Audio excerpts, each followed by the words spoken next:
السلام علیکم۔ ریاض احمد، زوئیں والے ریاض احمد، ریاض کو جو زوئیں سے لکھتے ہیں، تو شجر حیات کے خالق ہیں۔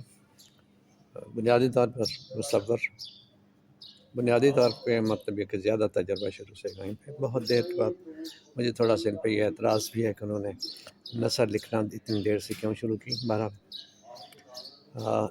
کام جاری ہے، لیکن ناول جو ہے انہوں نے بہت بعد میں شروع کیا اور اس کے بعد اس پہ انہیں ایوارڈ بھی مل گیا۔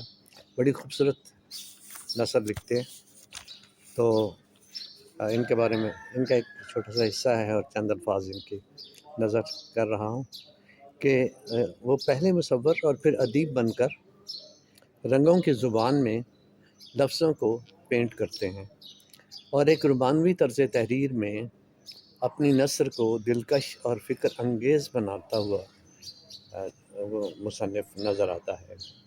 ایک جگہ پر لکھتے ہیں نوٹڈ تھامس، آؤ چاند اور زمین کی محبت بچانے میں میری مدد کرو، آؤ چاند اور زمین کی محبت بچانے میں میری مدد کرو۔ انہوں نے جلدی جلدی چاند کے ٹکڑے اٹھائے اور انہیں سمندر کے سپرد کر دیا۔ جیسے ہی چاند کے ٹکڑے سمندر کے سپرد ہوئے، آسمان روشن ہو گیا اور سمندر میں مد و جزر ہونے لگا، اور چاند بیک وقت آسمان اور سمندر میں ایک ساتھ نظر آنے لگا۔ خوبصورت نثر ہے۔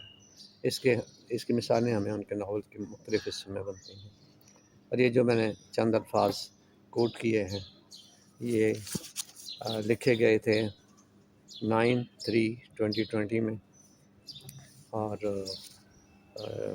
میں نے ان کی نظر جو مضمون لکھا تھا ایک پروگرام میں، بڑا خوبصورت پروگرام ہوا تھا، تو جو پڑھا گیا تھا اس کا کچھ حصہ میں نے آپ کے ساتھ شیئر کیا۔ Thank you very much.